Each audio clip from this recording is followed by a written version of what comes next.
Assalamualaikum warahmatullahi wabarakatuh. Perkenalkan, saya Puja Johana, NIM 2110251012 dari kelas Biologi Proteksi A, ingin menjelaskan mengenai pembelahan sel. Pembelahan sel makhluk hidup terdapat pembelahan amitosis, mitosis, dan meiosis. Dalam pembelahan sel terdapat organel, DNA, dan nukleotida.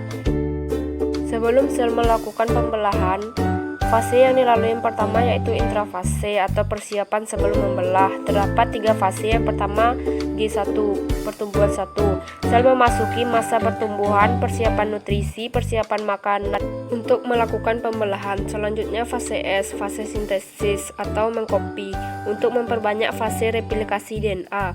Yang ketiga G2, pertumbuhan lanjutan, yaitu pengecekan kembali bahan nutrisi yang kurang dan sebagainya. Yang pertama, fase mitosis. Sel siap-siap mengalami pembelahan menghasilkan sel baru. Jumlah kromosom sama dengan induknya atau diploid. Tahap pertama yaitu profase. Pada tahap ini membran inti mulai rusak menjadi bagian-bagian kecil atau fragmen dan benang-benang kromatin memadat menjadi kromosom. Pada metafase, pasangan kromatid bergerak ke bagian tengah inti sel dengan sentromer melekat pada benang-benang spindle. Pada anafase, kromosom hampir sampai ke kutubnya masing-masing dan membran sel mulai mengalami penyempitan di tengah. Tahap terakhir, telofase, kromosom telah sampai di kutub masing-masing, membran inti sel mulai terbentuk di sekitar dan kelompok kromosom yang terpisah. Pada fase laptoten, kromatid berubah menjadi kromosom. Pada fase zigoten, kromosom tersebut kemudian saling berpasangan dengan homolognya. Homolog tersebut disebut dengan fase sinapsis. Selanjutnya yaitu fase pakiten. Pakiten membentuk kromosom tetrat atau duplikasi kromosom. Selanjutnya fase diaploten, terjadi pindah silang pada kiasma, dan yang terakhir diapnesis, yaitu membran inti menghilang.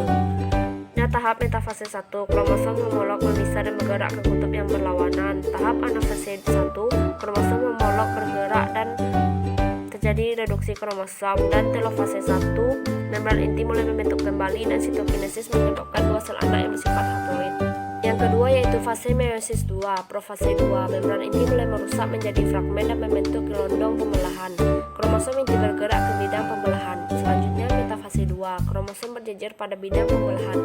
Kemudian anafase 2, kromatid terpisah dan bergerak ke kutub yang berlawanan. Yang terakhir telofase 2, nukleus terbentuk, kromosom terurai membentuk kromatid dan sitokinesis pun terjadi.